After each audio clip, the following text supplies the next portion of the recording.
Yeah, okay. So thank you for braving the, the elements.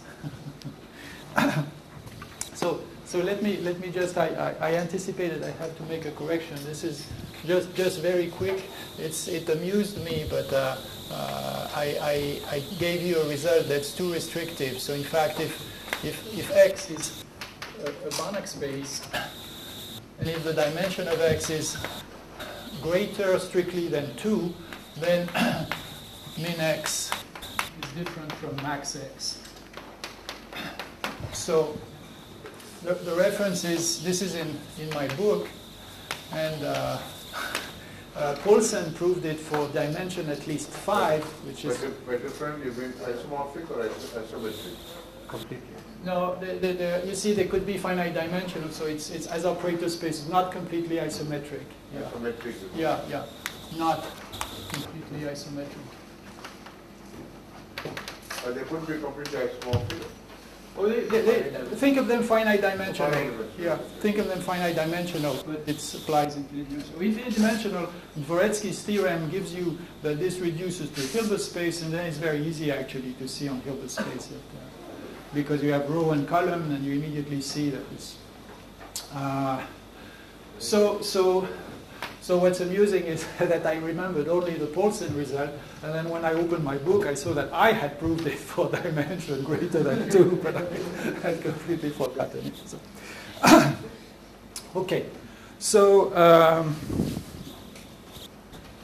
yes, so we were discussing the minimal tensor product, and I just want to give you a few information on the projective, injective and projective, and the relation between the two, and then I'll move to Kirchberg's theorem on tensor products of C-star algebras, applications of operator spaces.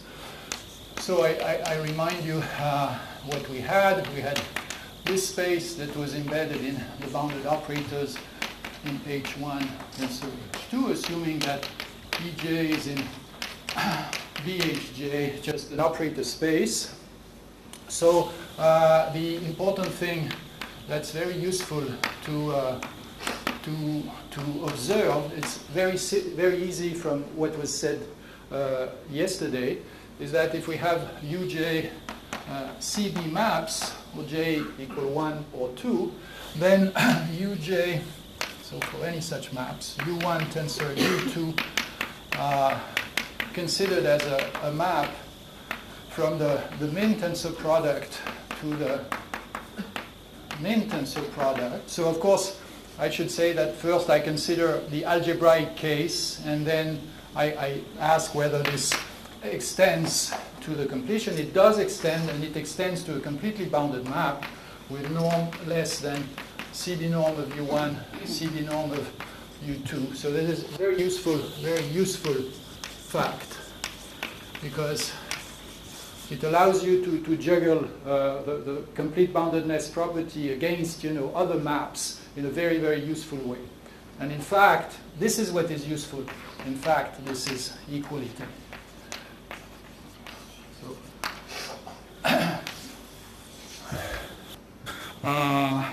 the reason why this is true is actually easy from what was said yesterday, because we saw yesterday that identity of E1 tensor U2 will be bounded from E1 min E2 to, that's the thing I called, I think I called this, I gave it a name. So this is U2 E1. It's bounded from, it's completely bounded from that to, from E1 tensor E2, okay, to E1 tensor F2 min, okay. And the other guy, which is bounded, is the guy, say, from E1 tensor F2 min to F1 tensor min F2. So this guy will be U1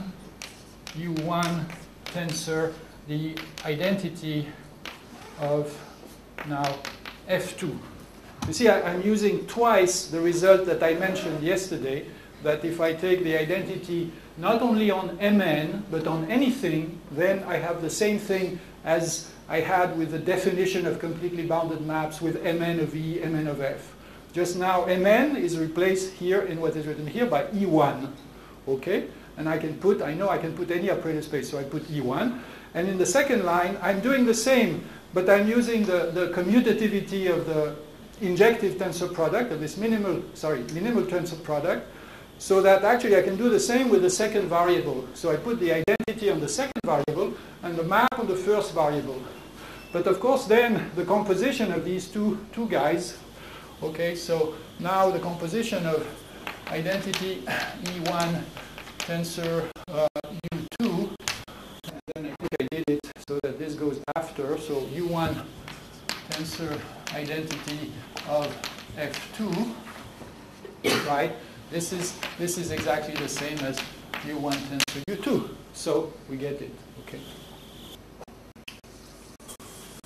Okay. Now you get less than equal to. Yes, you get less than equal to, and that's why I said it separately. But in fact, it's for tutoring, if you like. But the really useful thing is just this you use all the time. Okay. So now just to complete a little bit the picture, okay, but very quickly a few words on the projective tensor product. So, of course, this is analogous, it should be analogous to the Banach space situation. So here, the minimal tensor product, you recall that this is analogous, is the analog of the injective tensor products of two Banach spaces. Okay.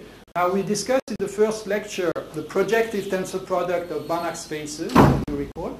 So now we'll introduce exactly the analog for operator spaces.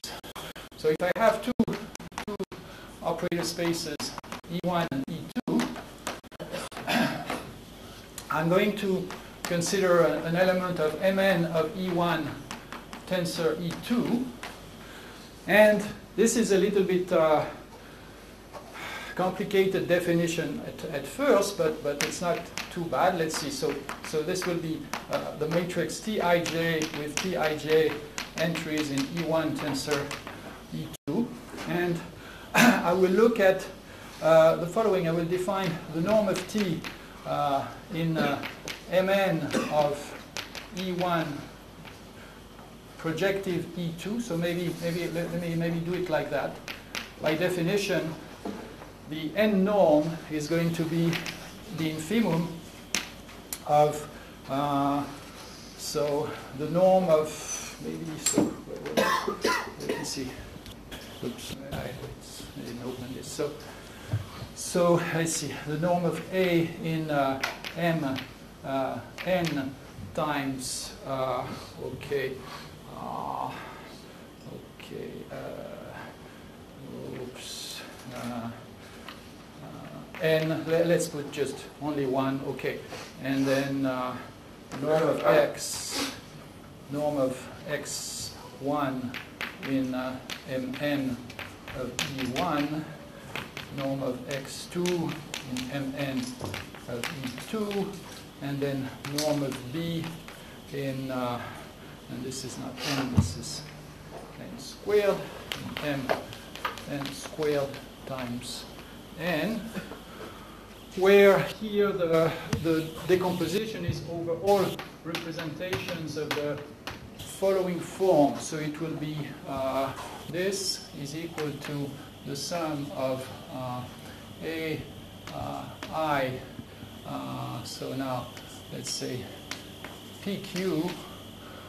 Sum over all PQ, and then x1 P tensor x2Q, and then here, so let's say RS, and then B RS. I hope you follow the notation. It gets just too many indices, J, so PQ RS. which you can, if you want to write it as matrices, you can sort of symbolically write it like that. x1 tensor x2 tensor b. So the infimum is over all possible n, and all possible ways that you can write this identity. Okay, of course you write this identity as a matrix identity. So for any ij less than n, you assume that you have this. So is it not the projective tensor norm on Mn tensor E1 tensor E2? No. No, that's the problem. That's why I can't, go quickly. It's specific. It looks complicated at first sight, but okay. So sorry. Let me not. Thank you. But let me not jump. So of course, the way we do things is as before. This defines a sequence of norms on this projective tensor product, and then you check. Perhaps this case actually is not terribly easy because you have the 4 terms, but one's axioms are satisfied. So this defines an operator space structure on the algebraic tensor product of E1 and E2. We complete, if we want a Banach space, we want a complete space, and we get an operator space. So we obtain by one's theorem the projective tensor product. So Efros and Rouen denote it like that. I refuse because in my book I like to compare things with the Banach space case, and if they are denoted the same, there's no way I can compare them. Okay, so for me this is just a slight shift. This is the projective tensor product for operator spaces. It's also possible to put an OS. This is notation-wise. This is a bit heavy. Okay. So why is it really the good analog? And this is the justification of this formula. If you think about it, you will see that this formula is necessarily the one that is necessary for the next result. And the next result is, of course, that the projective tensor product of E1 and E2, if you take the dual operator space, then you get the space of completely bounded maps from E1 to the dual of E2. You also get, of course, there is no reason to privilege the left. Okay, we don't need to be leftists. So it's also true that this is a completely bounded map from E2 to E1 star, and this is completely isometrically.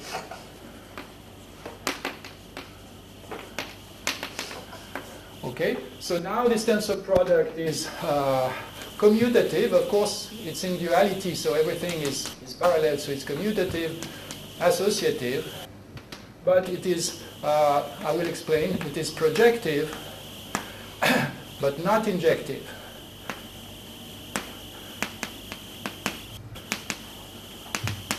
Not injective in the sense of yesterday for the minimal tensor product, and the minimal tensor product is injective but not projective. And one of the great things about this Hagerup tensor product, which I'm keeping out of the discussion, is that it is both injective and projective and self-dual. So it's like a miracle of operator space theory that it admits something that Banach space theory does not have. And the reason is there is a notion of free product in C-star algebra theory that, in commutative case does not exist. So it's the free product of non-commutative algebra that creates the Hagerup tensor product, which is recommended reading if you want to go further, but I kept it out. So, yes, so sure. this cannot be interpreted as taking representations where the images of E and F commute, and you take the supremum. It cannot be interpreted as the maximum tensor product.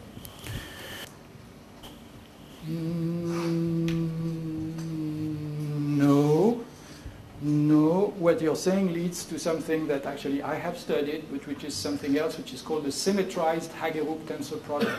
Just what you said. Completely bounded maps with commuting ranges, arbitrary.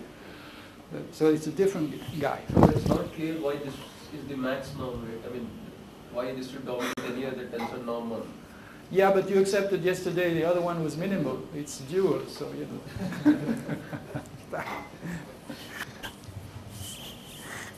Okay, I have just to say about projective. So about projective, it's just that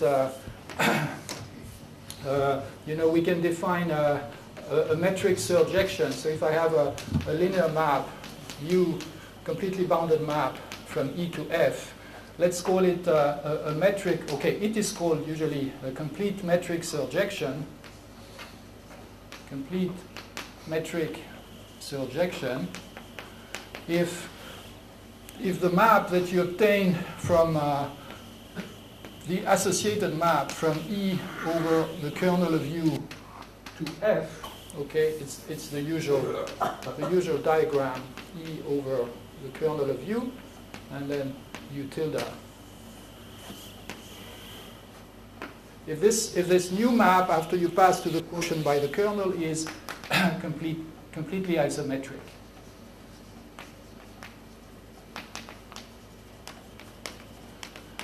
Okay, so in the Banach space case, it's just the same thing. A map is a metric surjection. If when you pass to the quotient by the kernel, you get something which is a complete surjective isometry. And this is for a surjection. So if U is surjective, if U is onto, and when you pass to the quotient by the kernel, it is completely isometric. So you get completely isometric isomorphism after you kill the kernel. So that's the notion of quotient map, and you get that U is a. So maybe if you like, this is an exercise, but it's easy if you juggle with what was said more or less previously, that U is a complete metric surjection if and only if the adjoint is a complete isometry. And also U is a complete isometry if and only if it's in reverse, the adjoint is a complete metric surjection. So the projective tensor product, of course, is projective in the following sense. Okay, so let me explain the term projective. So projective means that whenever we have U1, U2, whenever we have Uj, which are complete metric surjection, then U1 tensor U2 from the projective tensor product to the is a complete metric surjection.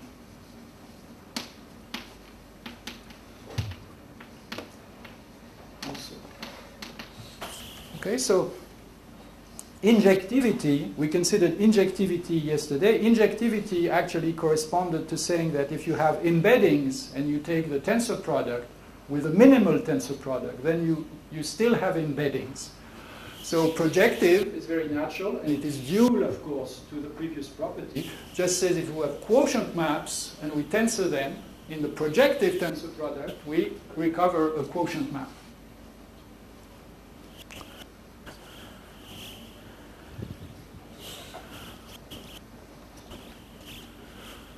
Now, let me make the connection, pleasant connection with things that were said in the first lecture. So I want to stop really. I don't want to do the theory of the. I'm not doing justice to here the theory. And in the book of Efros 1, they are really the ones who studied this notion more. They developed the study of this projective tensor product in analogy of what Grothendieck had done for Banach spaces. It's very important. There are very important connections to the approximation property. So they introduced the operator approximation property, which is different from the Banach space 1, but parallel. And they proved a number of things in analogy with what Grothendieck had proved for Banach spaces, which are very well known. There are problems defining the trace when you consider a projective tensor product of a Banach space and its dual. So the same problems reappear and are connected to interesting questions of operator algebra theory. But what I just wanted to point here is just quickly this, that suppose I consider the bounded operators from, okay, so first let me introduce a notation to generalize the column spaces. So if we consider the bounded operators from Hilbert space to another Hilbert space, this of course is an operator space in a natural way, right?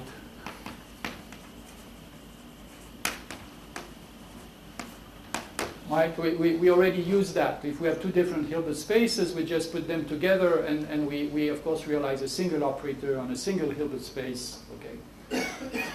All right. So we know this. So the notation is just that if yes.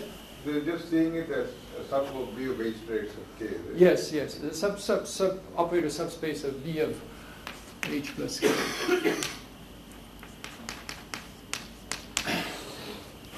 And with the matrix norms, which are the obvious one that mimic the case when it's equal. So if H now is any Hilbert space, then the space. Yes. In view of the difference in row and column, yes. Does it make a difference whether you put it as a 1-2 corner, as 2 or 2-1 corner? Yes. Just give me a minute and then see if you ask your question again, okay? So, so when H is a Hilbert space, then there is a column, so-called column structure on H, which is denoted like this, and we just represents the operator space structure of this guy, bounded operators from C to H. And then the row structure on H will be the bounded operators, so actually on H bar, so maybe on H I will do it like that, from H bar to C. The reason for the bar is you should probably neglect it in first reading, but it's just that I want things to be canonical, not to depend on the orthonormal basis. And these definitions depend only, if you think about it, on the scalar product, so they are canonical. They don't depend on the basis. When we define row and column before, we use the basis, and of course it can be identified. So if H is little l2, which means I have a basis, little l2, I'm specifying a basis, then we get HC equals the column space, and HR will be the row space. So if you put it at a place, Sunder, where it makes sense in this 2-by-2 decomposition, it doesn't matter. You get the same thing. Okay, but of course, something matters.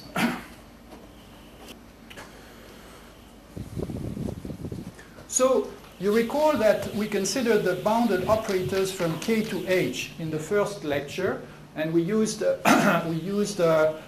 some duality theorem with a norm that I denoted the gamma norm. So the first thing to observe is that this is the same as the completely bounded maps from KC to HC. Okay, this is the same as this as Banach. Okay, and this is the same as the dual of K bar. This is the dual of K. Oops. This is the dual of K. Actually, I think I had HK in the first lecture because I'm trying to remember my bars. So I think HK. Yes, it was HK. So this is the dual of K bar tensor H as a Banach space in the Banach tensor product, okay, because that's, say, from Schatten, Grothendieck. And then what is here is the dual of H of KC star, okay, tensor H C, the CB of HC into KC, yes, projective. So the dual of KC, now see the dual of KC is you know what it is. It will be the, so this is a formula here that the dual of HC is going to be H star, the dual Hilbert space, but with the row column. This generalizes what we saw, that the dual of the column is the row. Okay? So here I have, if I want to be canonical, which is a good idea here, I'm going to have K bar R, okay? because of what I just said, and obviously the dual of a Hilbert space is identified canonically with the complex conjugate because of the scalar product being sesquilinear, etc. So we get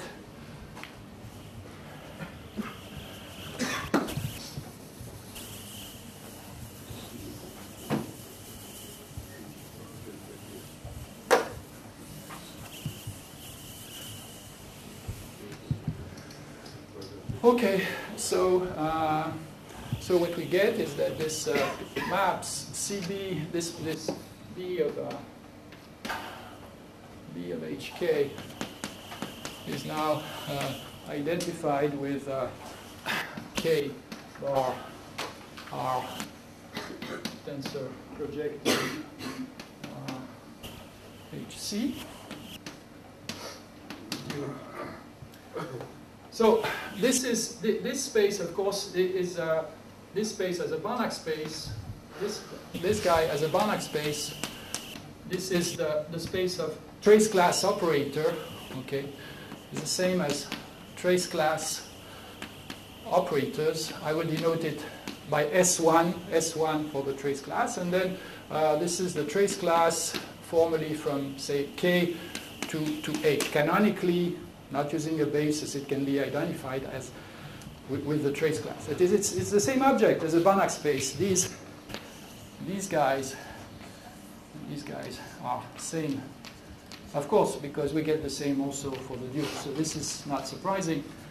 These are the same Banach spaces, but one of them has an a priori space structure, which corresponds to what we did. So I just want to point out to you that in the first lecture, I have defined the norm K bar, tensor E, tensor H, gamma, you recall? And so this guy was, so I had an explicit definition, but it turns out that this guy is isometrically the same as this S1 KH, which is this thing here. So this is now the notation for this guy.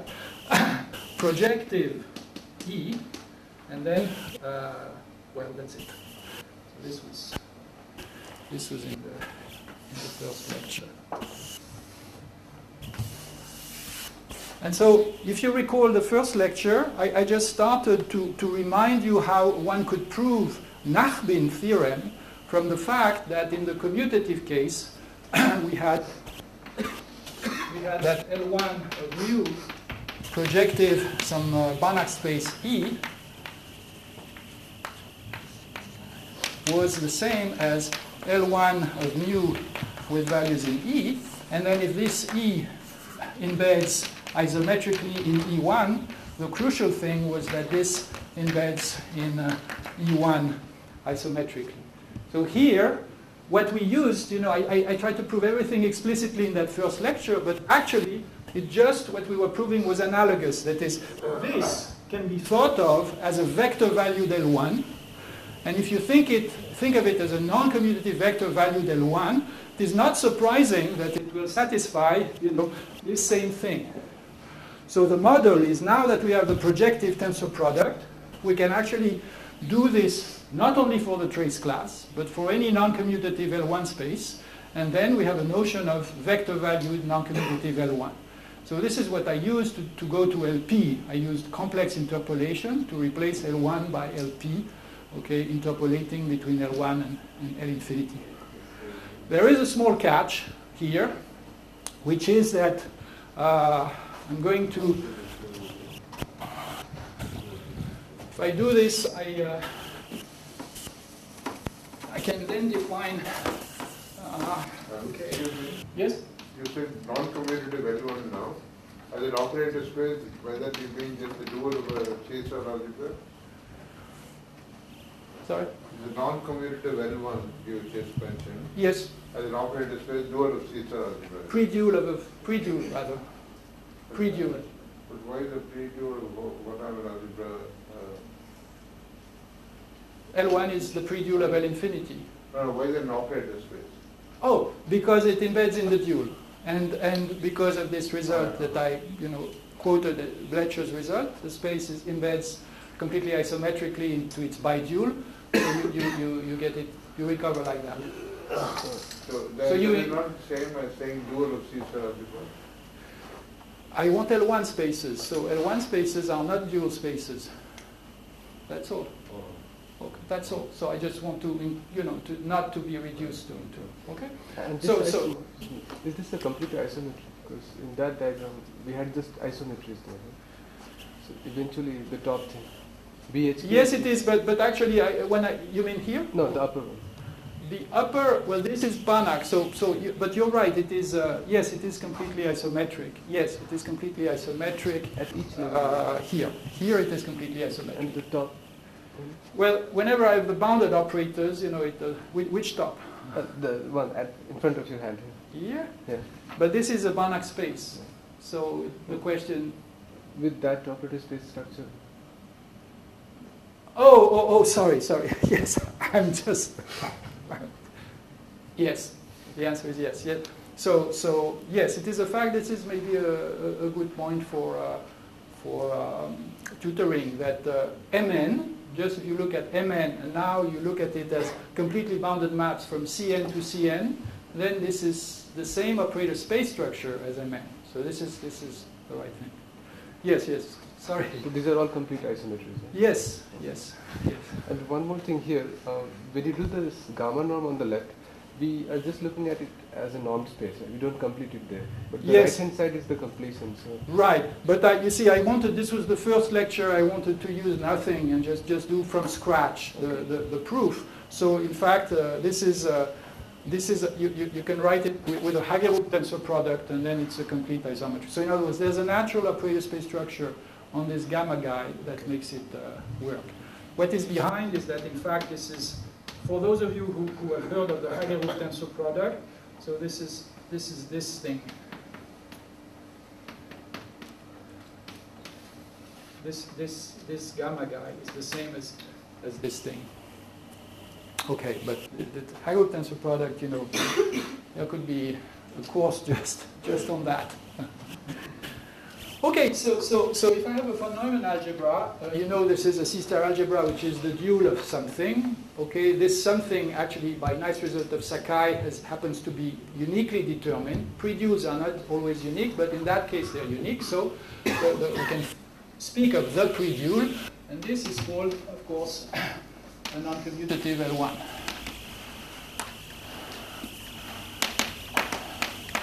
This terminology always bothers me. I try to change it, but this is probably, I can't even control myself when I write this. But of course, this is terrible to call non-commutative L1 an object when the first example is the commutative case. So I try to use, not necessarily commutative or, generalized L1 space, but okay. So the point is that you can consider now this guy, okay. So this extends the space L1 mu with values in E, naturally, and has nice property. But the dangerous term in Bourbaki style is that only when M is injective, do we have this good thing.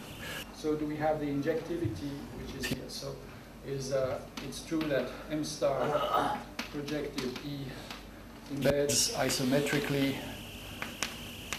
in M star projective E1 if E is a subspace of E1. So this crucial property for the Hahn-Banach extension that we use, in fact, it requires that M star is the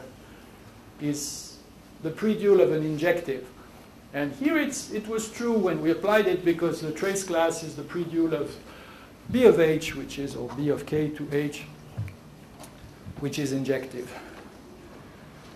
This, just like before, in fact, I think F-1 has a paper on that. This characterizes injective, so you're stuck there. And the theory that I mentioned of non-commutative vector-valued LP, I developed actually only in the injective case because of this. Because if you want to imitate, the results of classical vector-valued measure theory, you really need this. If you don't have this, then you really are. Well, you can mimic things, but I mean, this basic fact is not there. You really are in trouble. So the theory I developed is reduced to hyperfinite or injective, and Junger then had an extension, but it's not actually exactly written in full detail, I think, which just goes to ultra products of those things. So anyway, there is a restriction there. So that's what I wanted to mention as an information. There is a restriction on the M's for which this kind of thought works well. A restriction on M. And then, of course, I should also underline for you that you should always recall that you get this theory of vector-valued L1 only if the vectors are actually operators, because you see, all these definitions now require that your E is an operator space. You don't define this guy. You don't define this guy just with the norm of E. You need the sequence of norms indexed by n on E in order to define that. So it's vector valued, okay, but you need operator space structure on E.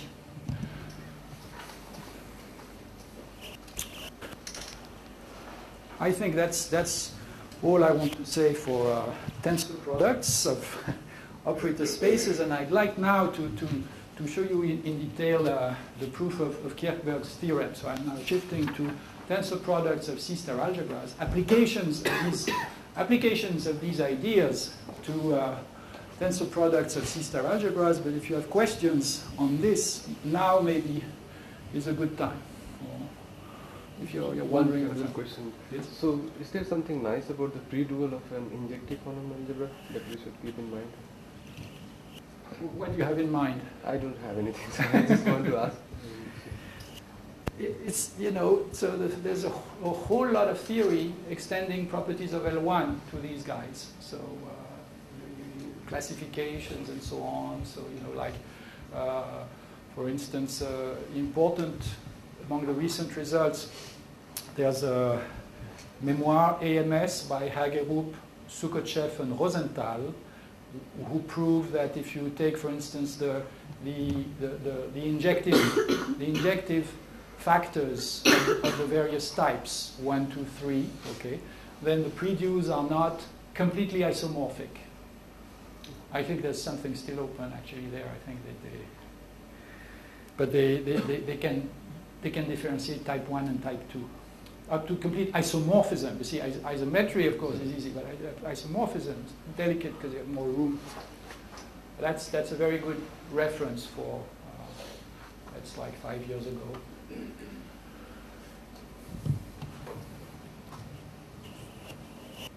Okay.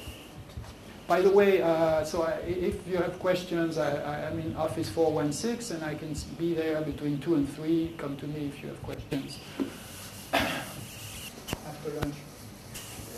Isn't it also a theorem that says that exactly 13 completely isomorphism classes? That's Grothendieck, that's 14. But yeah, so there is, what he did is, in his paper, he started with injective and projective tensor product, and then he played with what you can do from from by restriction. So basically the idea, but I'm worried I'm losing time.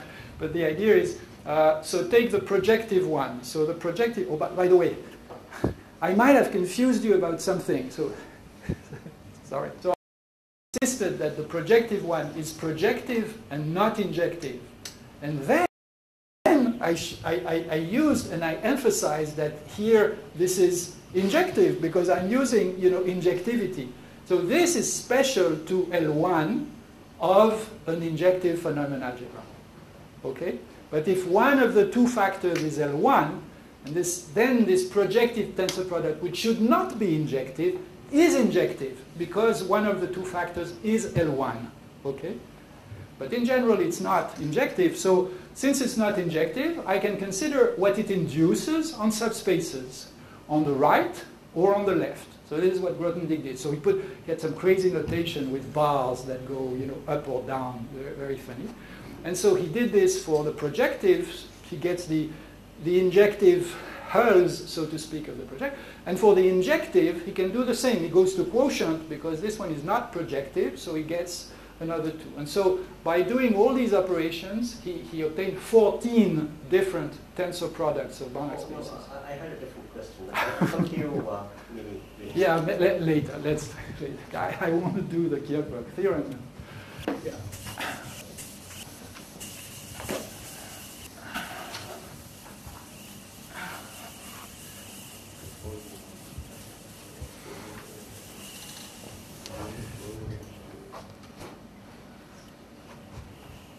Just a stupid comment. There's a little exercise in points in topology saying if you use closure and interior, Yes. you can get 14 different. I don't think it's really connected. Okay, so now C-star algebras. Tensor product C-star algebra. So if I have two C-star algebras, A and B, well, I should have said it earlier, but in fact, this minimal tensor product that we considered for operator spaces, of course it makes sense for our C-star algebras, right, because they are in V of H, and in fact, it produces a C-star algebra. So this is a C-star algebra. So this tensor product are in the category of operator spaces. Actually, originally was considered long before for C-star algebras, and it's known that it produces a C-star algebra. But there is another one, and the other one is this. So I will only discuss this unitol because it's just easier to write everything, but this can be generalized. Okay, so if I take an element, so we have for T in A tensor B algebraic tensor product, which is algebraic tensor product, okay? So T sum 1 to n AK tensor BK. So we have norm T min as before. But there is another norm, which is the max norm, which is the following. This is the soup of the norm of sum of pi AK sigma BK, okay, over all possible representations pi and B. So these, my notations should indicate to you that these are C-star representations, okay, on, well, actually, yes, on the same Hilbert space. So we take the soup over all possible Hilbert spaces and all possible pairs of relations which have commuting range. So Px sigma y is equal to sigma y Px for all xy.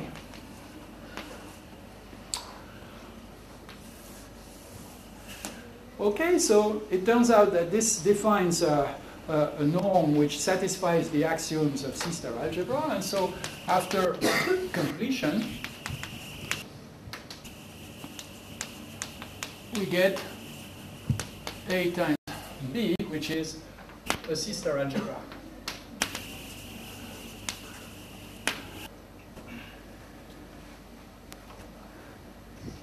One fact which I might have brought up earlier is that this is actually something useful to know. It's a little bit confusing, but I like to say it now. It's something a bit confusing, which is that C-star algebras is a very important fact to keep in mind. C-star algebras have unique C-star norms. Unique, not unique up to something, unique, not up to anything. Just if you have two norms on a C-star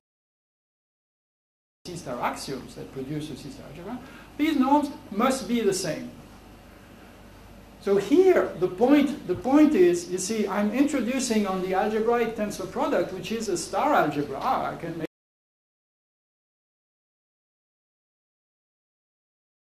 start distinguishing them. So the key is that this is before completion. So before completion, you can have two. After completion, you cannot. So if, for instance, if after completion, for instance, a consequence of this fact is that if these two norms are equivalent on this algebraic tensor product, then they coincide. Because you see, they will produce the same completion if they're equivalent. So they must be the same. So this is a good thing to reflect on. It's a very simple thing, but it's useful to know. It explains certain things.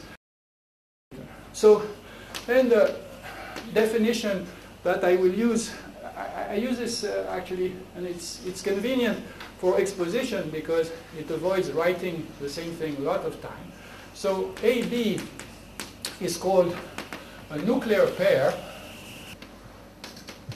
It took me a long time to come up with that thing which allows to really shorten what you write on the board. So AB is a nuclear pair if the min and max norm coincide. So if min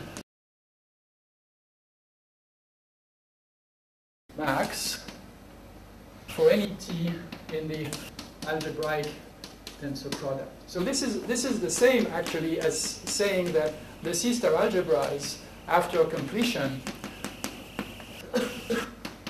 are the same. So in the literature, you see every time written just this C-star algebra is the same as this one.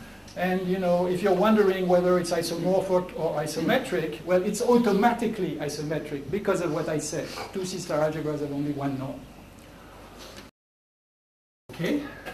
Then a definition that I'm sure you've heard before, and so I don't want to spend much. A is nuclear if AB is nuclear for all B. For all C-star algebra B.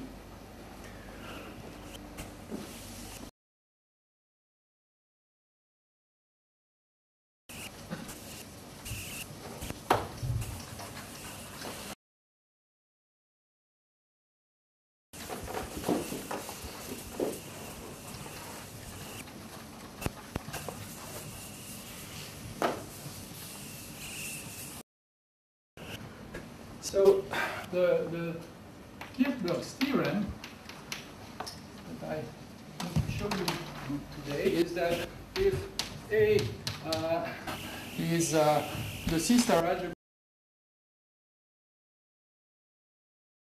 this is the C-star algebra of the free group with n generator, the full C-star algebra of the free group with n generators, and B is any B of H, then AB a pair.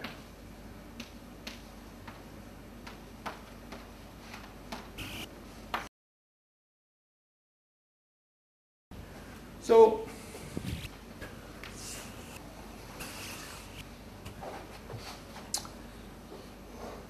why is this? So what is first? What is n? So n can be anything between 1 and infinity. And so the free group would be nice if you didn't ask me to define the free group with n generators. Probably that's right. That's okay. So that's a group that you obtain by writing and you can just reduce the words whenever a generator is next to its inverse. Then you do x minus 1 equals the unit, and you cancel, okay, so you reduce the words. It's a matter of depending how you compute with it. So we have this free group with many, infinitely many generators, countable types. So that's for f infinity. So why is this pair special? Okay. Well, it's pretty special because you see, if you take any separable C-star algebra, then it embeds isometrically in B of H, okay, as a C-star subalgebra. That's Gelfand theory. And if it's separable, you can take H separable, you know, the usual thing. But then, actually, it's also true that any separable C-star algebra is a quotient C-star algebra by an ideal of this guy when n is equal to infinity. Just because you take a countable set of generators that, you know, are dense, and then you map the generators to this unitary, and you produce a quotient map. So these algebras are fundamental in the sense that this is universal. Using the Bourbaki-Grothendieck type of language, this is projectively universal, and this is injectively universal. So these two guys are you know, very, very much canonical. So it's quite amusing that you get this. So in fact, Kirchberg, this is Kirchberg, 1993, Invenciones, absolutely incredible, incredibly beautiful paper. At the end of the paper, he actually it's in another paper that this theorem is proved, but it's this paper that he discusses again this and a number of conjectures, and he asks various questions related to this. So, for instance, one question he asked was, what about B of H, B of H? So B of H, B of H is not a nuclear pair. This was one of his questions, and this is something we answered with Junger in 1995 GAFA paper. But the other type of related question which is open, and this is probably now it has a good claim to be the most important open problem in both von Neumann algebra and C-star algebra theory. Can be phrased in both languages. Is it true that if n is superior or equal to 2, is it true that an a nuclear pair?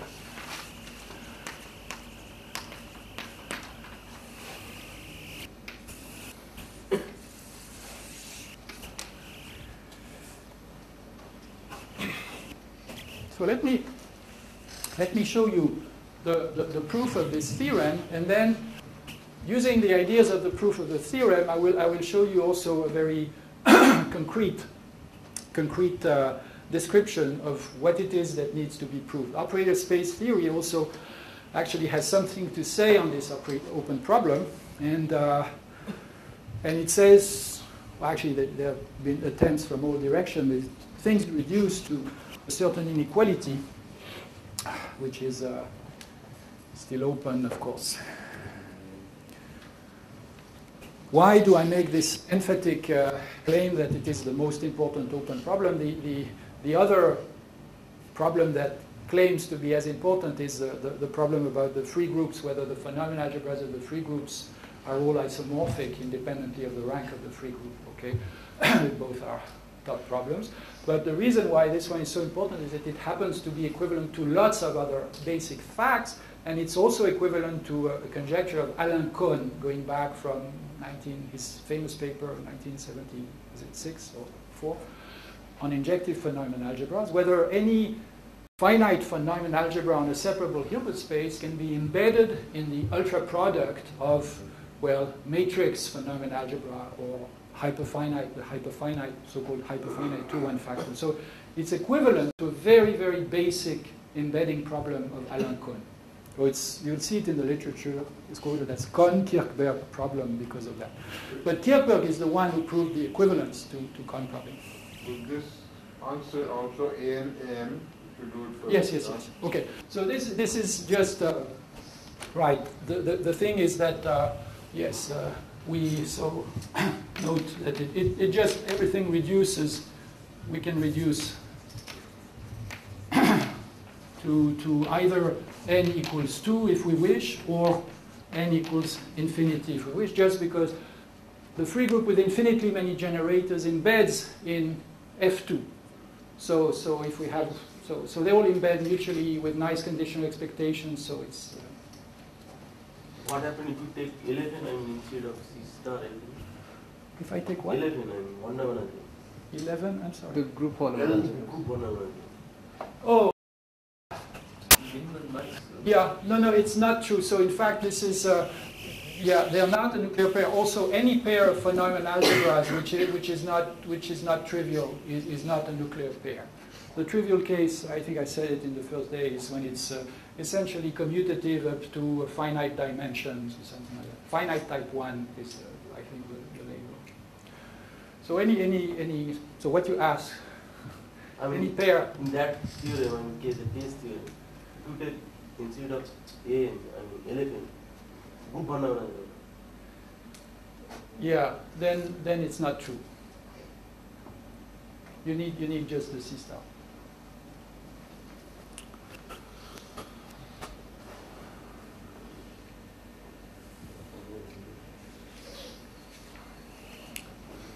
Okay, so the proof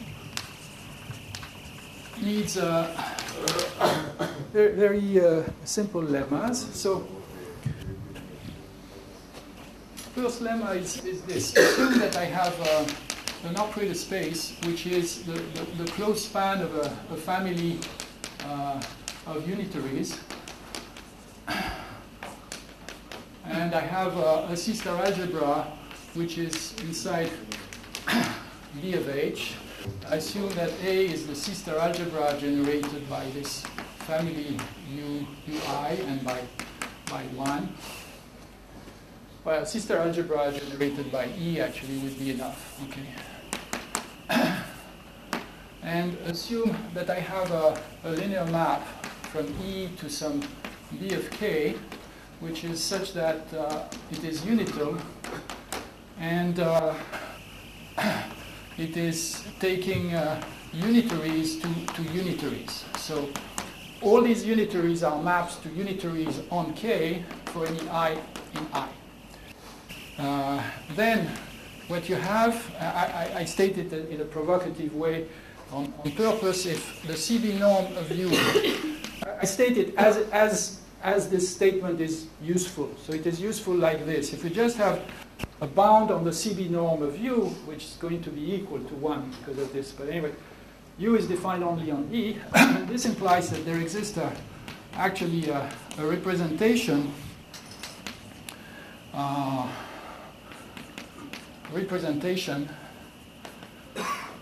maybe I'll write it sigma, such that which extending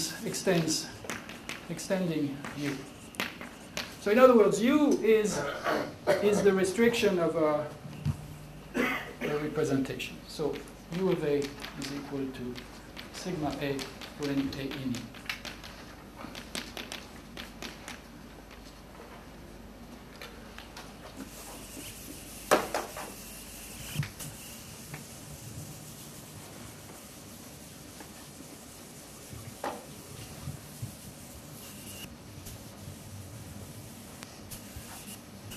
So you see, this is, I just have a unital, we've learned this, so this is a unital CP map, okay, because it's unital with completely bounded norm 1. So unital CP map, but it has a special property that it takes these unitaries to unitaries. Then it's forced to actually preserve products and star. In fact, it extends, it's the restriction of a star homomorphism, of a representation. So this unitaries generate A. Yes. E generates A, so E is the closed span. So yes, they generate A. That's the point. So proof very quick with everything that we have done. It's quite pleasant to do it because, of course, we have that our k embeds in some h hat, okay, and we have our UA, which is projection to k of phi a restricted to k, and we have our representation pi from a to b of h hat, okay, such that we have this for any a in E. We have this,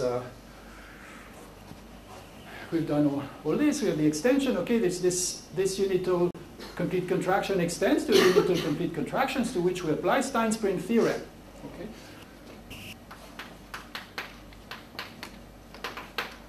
But now what we have is that now you have the following. This is unitary and this is unitary. So if you look at it, you see immediately that it tells you that, so call it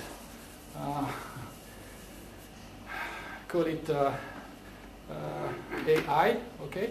So you have that AI star AI equals AI star equals 1, but you also have AI star AI plus BI star BI equals to 1. So that gives you that BI equals 0. And similarly, you get that CI is equal to 0. Okay. So in fact, these guys vanish. So you get that your PUI is equal to AI 0, 0, something. So what happens is that this subspace K of H hat, on which you are compressing this representation, it's actually an invariant subspace. So what you get is that your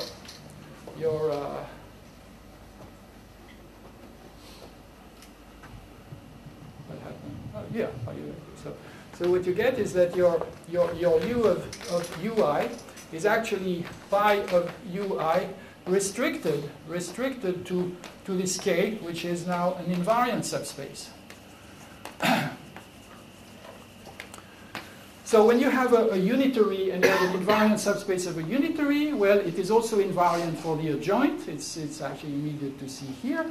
And so this K will be invariant, okay, under also pi UI star. And in fact, taking products, the C star algebra generated by UI and so on. So what follows from this is that if you let sigma A be equal to pi of A restricted to K now, okay, well, this is a representation. This is a representation of A because you're just compressing to now an invariant subspace. In Stein-Spring theorem, this is in general not invariant, but this is a very special situation. So we get the conclusion which is here.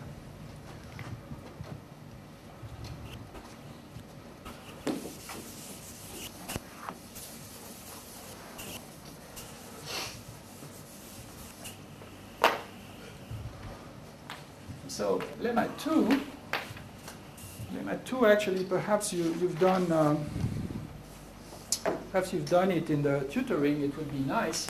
So let me take U0 to be equal the identity, and then I consider U1, UN to be the unitary generators of inside C star Fn. And I consider elements Aj in B of H, okay, and I consider the element, okay, let me consider one, so alpha be the norm of some 0 to n of Aj tensor Uj in B of H tensor min, so maybe I think I prefer Uj, Aj, but this is the same in An tensor min, B of H, and here I will assume that H is L2, so assume, which of course makes little difference, but I need infinite dimensional for what I'm going to say. Okay. Assume that this alpha is less or equal to 1. Okay. So there's no relation. Huh?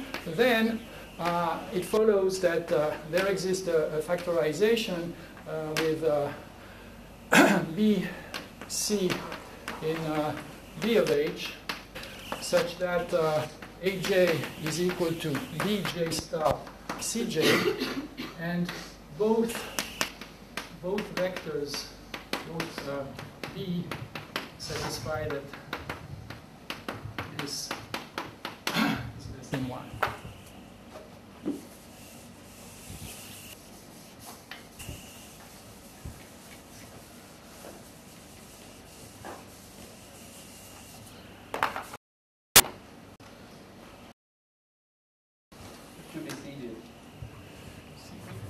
Thank you. Okay, so did you do it or did you not do it in the tutoring? Not particularly? Okay, well, no, maybe you would have done it. You can stop me at one stage. The point is, the first observation is that if you consider the linear map U from L infinity n plus 1 to B of H, that takes the unit vector Ej, j equals 0, etc., n to Aj, then the CB norm of U is the same as alpha.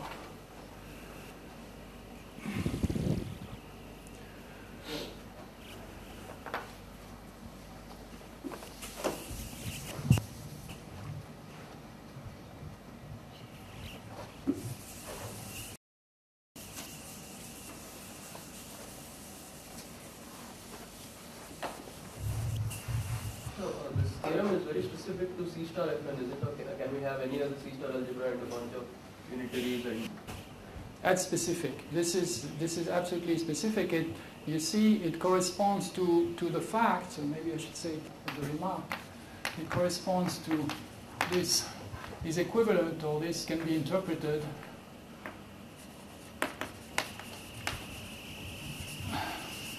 as saying that as an operator space, the span of the uj from 0 to n, so I've taken the unit as the first one. It doesn't really matter whether I do it or not, but for the proof it's quicker to do it.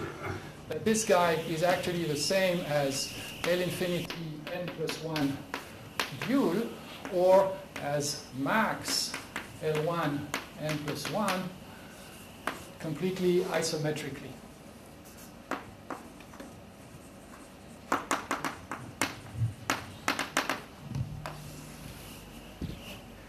So it is actually an interesting fact, because it tells you that this space max of L1 with a maximal operator space structure, in fact it admits a very special realization just as an operator space, as a concrete operator space.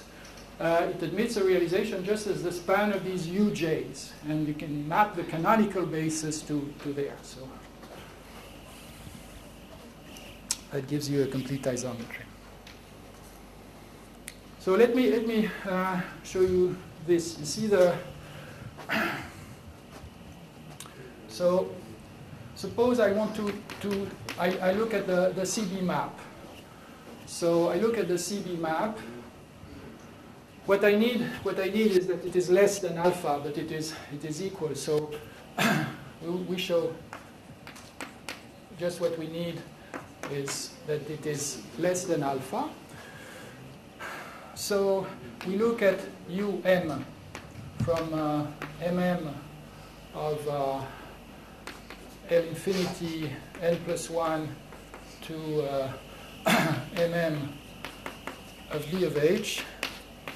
Okay, and then I will use tensor product, freely tensor product notation. So this is the sum of E, this is the sum of some xj tensor ej here.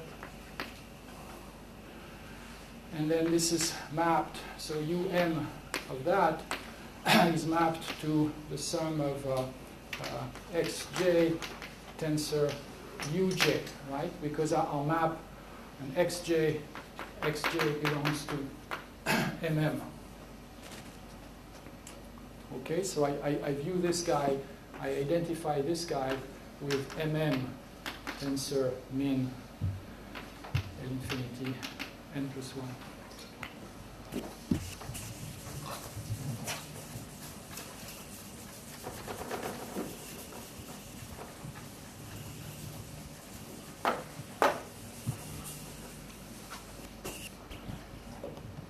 So now this guy, see this expression in tensor R C-star algebra an. If you go back to the definition, I didn't define, the free group, the full C-star algebra of the free group. Maybe that was a mistake, but then take these as definitions. What you obtain is the soup of the sum from 0 to n of xj tensor vj, where vj is where these are unitary. This is an n plus 1 tuple of arbitrary unitaries. We should go to AJ. U sends Yes, AJ yes. to AJ. Thank you, thank you.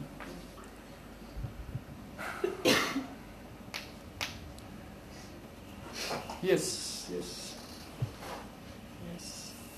So, thank you. I was going to crash.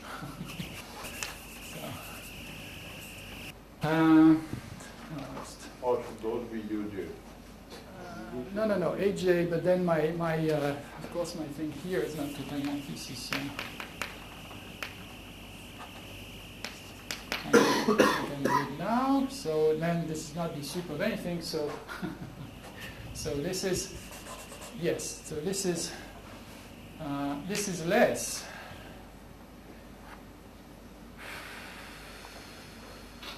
This is less than the soup of some of. Okay, no, this is, yes. So I claim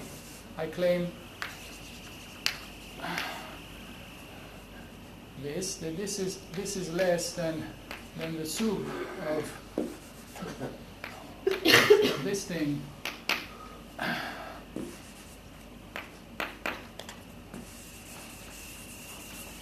over all possible Vj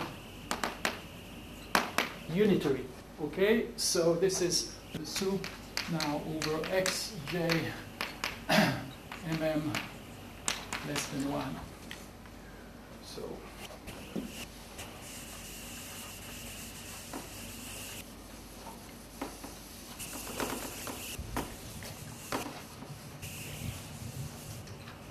So this thing that I'm writing here should be for you the norm of okay, because the norm of is as an operator between this, from this Banach space to this Banach space, should be the soup of the unit ball of this Banach space. So that's an n plus 1 tuple of in the unit ball of So that's what I'm writing. So xj, right? This xj belongs to the unit ball of of L infinity n plus 1. This is what I mean by this. Take the soup of that. Then I use the fact, well-known fact, that contractions, when you look at the ball of B of H, here this is so it's very easy. The extreme points are unitary, so the ball is the closed convex hull of the unitary. So this soup is actually the same as if I restrict to unitaries. So now I put my Vj, instead of xj, I put them unitaries on some Hilbert space. Actually here this is m-dimensional Hilbert space if I like. And the point is, this is less than the sum of 0 to n uj tensor aj, which is what I denoted as alpha. It's less than that because these uj, they are the universal unitary. So in fact, you could think of these operators uj, you can think of uj as the direct sum of vj where here you take your family V0 Vn to be an arbitrary n+1 tuple of unitary on the same Hilbert space. So this would be on, so this is over all families V, and this is on B of the direct sum of HV. That's a way to think about it. So it's some sort of huge unitary operator that encapsulates all possible unitary operators. That's what this capital Uj is. It's a big object, okay? But nevertheless, well, it can be shown that it can be realized on a separable Hilbert space, and it's enough, at least the operator space level. So we should be done. I'm forgetting, of course, the conclusion, but we're almost done here, because now we have completely bounded. Okay.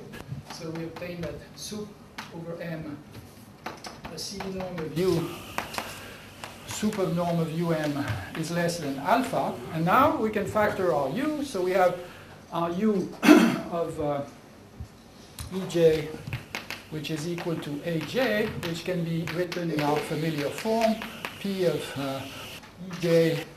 Now EJ I denoted before as EJJ, okay, if you realize L infinity in matrices, and so you just will do this as V star P EJ1, so maybe write it EJJ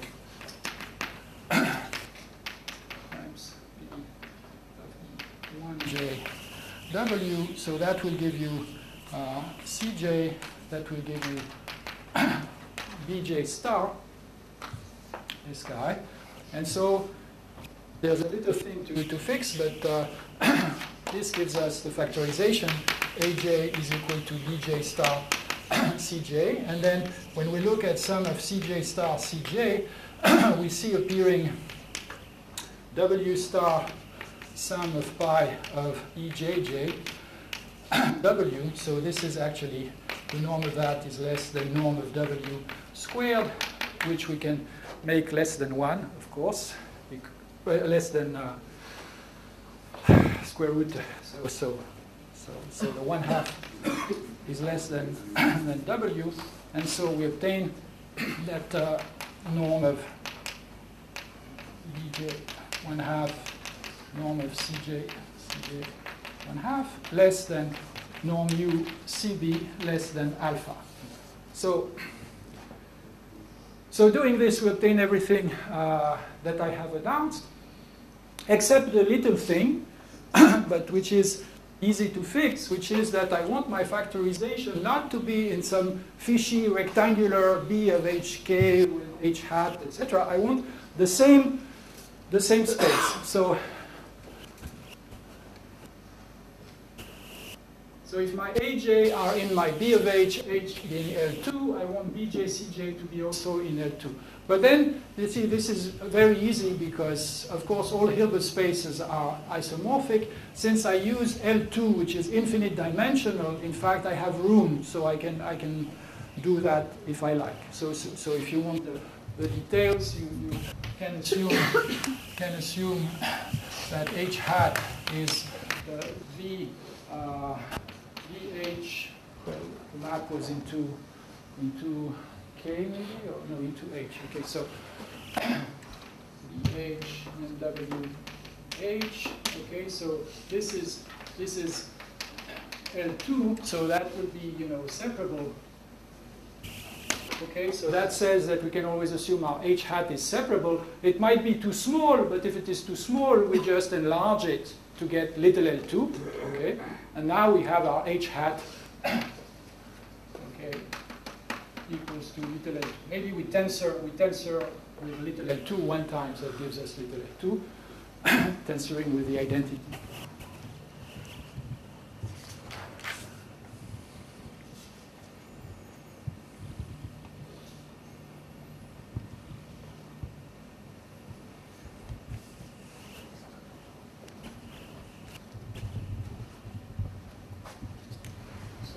Is it enough to show that the two norms, min and max, are equivalent on elements of this form? No, no. It is not so for two reasons. I cannot do things with equivalent if I reduce to the generators. The argument that says it's automatically isometric works if we're on the whole algebra. Okay, so that's one first answer. And then the second answer, because I can answer in two ways. Second answer is it's crucial to have operator coefficients. So the norm should be thought of in the sense of Rohan's theorem. Okay, we need all the levels, matrix levels.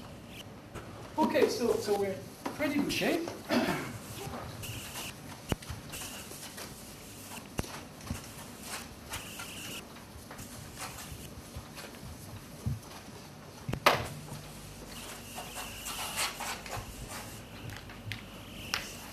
So lemma 3 is something that's just elementary, but I need it. So it's Cauchy-Schwarz. It is just that whenever you have an expression like that, okay, you're going to have that this is less than this to the 1/2 times this to the 1/2, and in fact, you probably did it in the tutoring maybe when you looked at row and column spaces, but you can get it easily by saying that this is this matrix multiplied by this matrix, and so the norm for this B star for this C, the norm is less than the norm of B times the norm of C, and that's all. And I've said before, the norm of a column is written like that.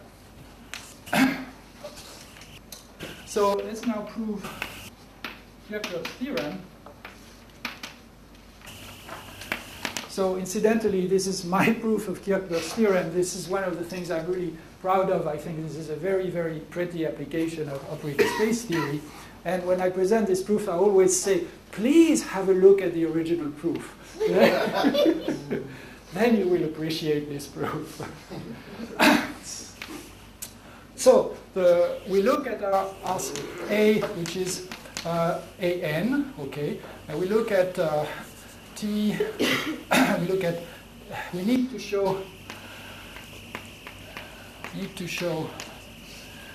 that the AN tensor B H, so maybe B will be B of H, that AN tensor B in the min norm goes to AN tensor max, and we need to show that this is less than 1.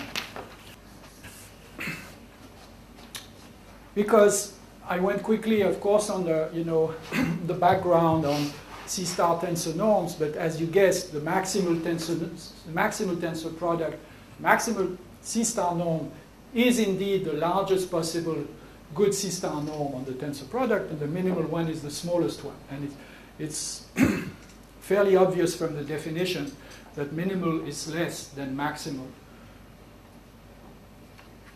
So here we want the reverse, right? We want now the maximal norm to be less than the minimal norm, so that will show they coincide.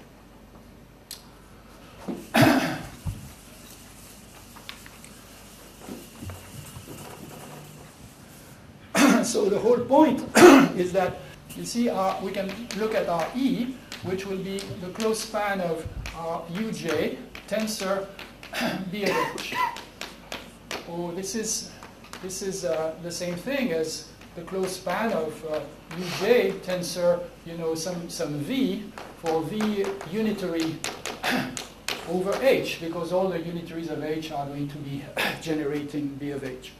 So this guy satisfies the assumption. We have our 1 tensor 1 belongs to E. It's the close span of unitaries. And we look at the identity map. We look at our map U that takes uj tensor B, okay, to uj tensor B. So U is just the identity restricted to E. Okay, maybe I should say linear span. Let's take the linear span. Okay, the linear span. So we look at our map on the linear span, which is just the restriction of the identity. So this goes from E equipped with a min to E equipped with the max norm. So the claim is norm U CB less than equal to 1. If I convince you that this claim is true, we are done.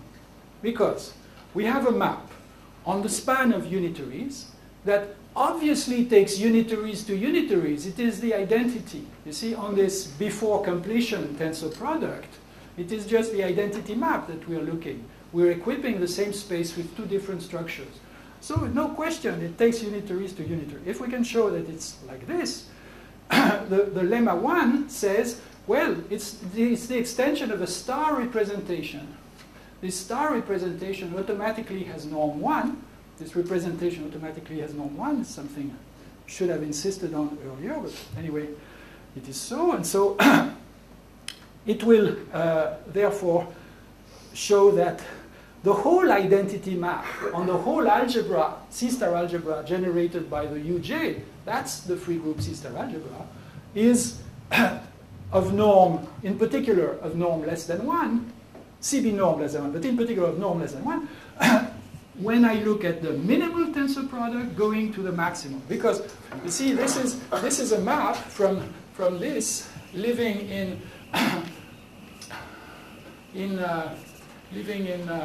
inside A tensor B min going into the subspace of A tensor max B. Okay, so we are in the setting that we considered. We have a subspace of a C-star algebra, and here a subspace of an a priori different C-star algebra. The fact that it's not complete is really irrelevant, and actually it is complete because I'm taking finitely many UJs. So in fact, it's complete. So, that's silly. Okay. Here I should put this one. Okay. So why is the claim true? Now, for the claim, I need to show that the CB norm is less than 1. Now, the second claim is that it's enough to show. Actually, even in your lemma 1, did it require the thing to be complete? No, it doesn't matter. It doesn't matter. No, you extend to the. It's irrelevant, really. Yeah. So.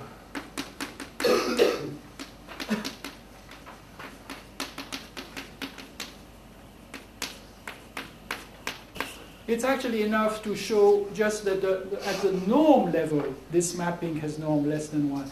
But this requires a small trick. This is not true in general, that of course we can conclude anything. But here, you see, the structure of the problem is such that if you look at UM will be a map from MM of E. This E was there, so okay. So I need the span of the UJs to have a name. So this will be I don't know. So F. Okay. So this is F tensor BH to MM of F tensor BH. Okay. But this is the identity. Okay. So in some min and here in some max. And since, another thing that I did not insist on, but since finite dimensional matrix algebras are nuclear, okay, I didn't give examples of nuclear C-star algebras, but that's an obvious trivial example, then I can actually write that this is the same as F tensor min MM of B of H, and this is the same as F tensor max MM of B of H.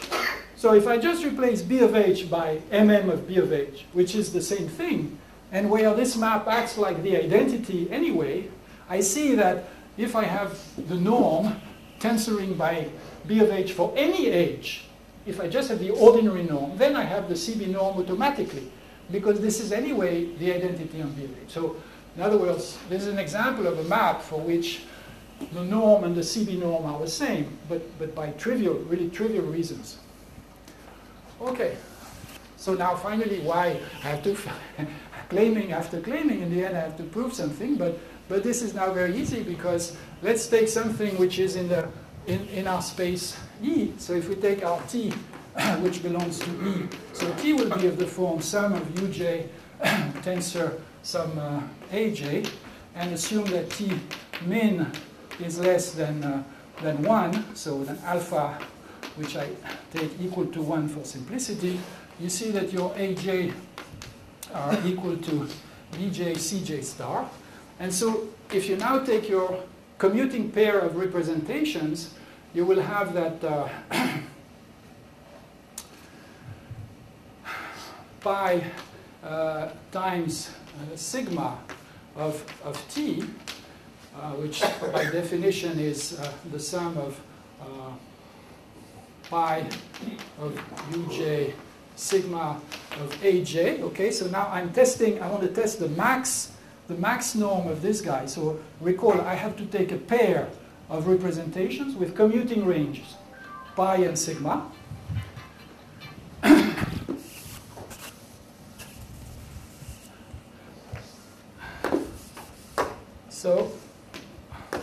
So I get, of course, that I have that this is equal to the sum of pi uj sigma bj star sigma cj.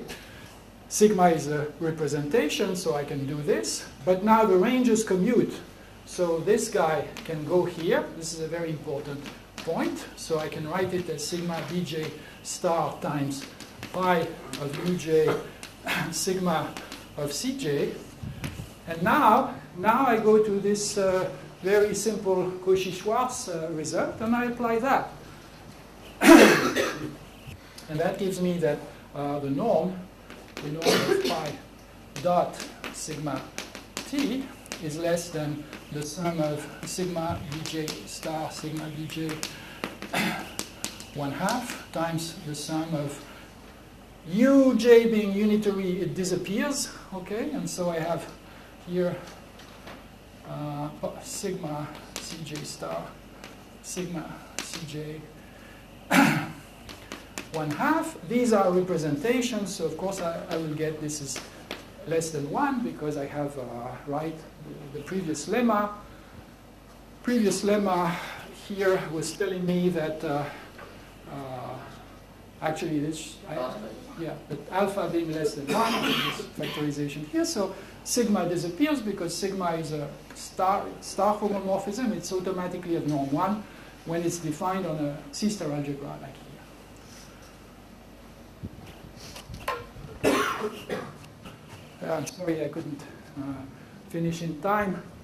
So just what I had in mind to say afterwards, I'll stop now, is that maybe I can list a few things that that I was going to say without proof. So one comment is, you see, what's nice about this proof is it's really a principle, and it shows you how you can use operator space theory to get some results on C-star algebras working on the generators of a C-star algebra. So it really emphasized this idea that operator spaces can be very useful when you look at the linear span of special generators of a C-star algebra. It turns out that the operator space structure on the linear span carries a lot of information. So all sorts of questions need to be explored, on the growth. The growth in particular is something that needs to be explored. I keep thinking about this, but didn't get to anything very serious. But this is a very interesting direction. Connection with always this idea, operator spaces are, generators. Analogy with group theory of C-star algebras. So the Kirchberg-Kohn conjecture, if you look, of course, has at the problem in the way that I've presented it, of course, this proof tells you that it suffices to show something very simple, because you also have, when you look at AN tensor AN, you have obvious generators, okay? So you can look at this space that I call F, tensor itself F, and ask whether, things are okay there. And so you can actually make it boil down to some very simple property. In fact, it suffices to consider F tensor 1 plus 1 tensor F, because this already generates, and this actually might be useful. That's one point. The second point I wanted to make is a connection with Grothendieck's theorem. So here maybe just quickly, the connection with Grothendieck's theorem is this, is that if you consider the space L1, which is max L1 tensor itself, then what you see is that these spaces. So now here for L1 I take max L1, or I take the span of these unitary generators, which are the same. So these are the same as Banach spaces. And in fact, you have that the min norm is less than the Grothendieck constant. Now the constant is not 1 here, times the injective norm. So Grothendieck's theorem says something interesting on F tensor F. So there is a connection, apparently, if you go this way, between Grothendieck's theorem and this Kirchberg theorem, because it tells you at the level of, F tensor F, just at the level of norms, you have some information. Incidentally, I think some of you might be interested in that. Incidentally, I don't think that we know what is the best constant just in this inequality here. It's, as a consequence of Grothendieck's theorem, says the best constant in this inequality is less or equal than the Grothendieck constant. One can show it's more than 1, but it could be smaller than Grothendieck's constant. I think this hasn't been clarified. And finally, so the last comment I wanted to make is, what about 3 factors? And there are interest actually in in quantum information theory or in quantum physics for such questions. It was proved by Junge and several collaborators who are mostly in Spain and physicists, and there's 4 of them, so I'll skip the name, but I refer you to a survey that I wrote on Grothendieck's theorem, which is available online, which is called Grothendieck's theorem, past and present, and that will appear in Bulletin AMS. It's horrendously long, but don't be scared. It's written for, in principle, it's reader-friendly, although it's too long. So I discuss in particular the work of Junge and his collaborators, who showed that it is not true for 3 products. So this space is different with norms not equivalent to this one.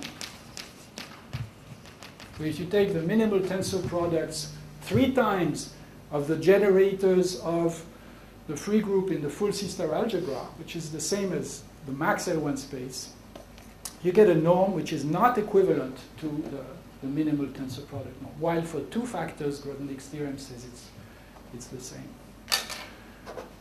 I'm very sorry for being so slow and long, so thank you very, very much for your attention.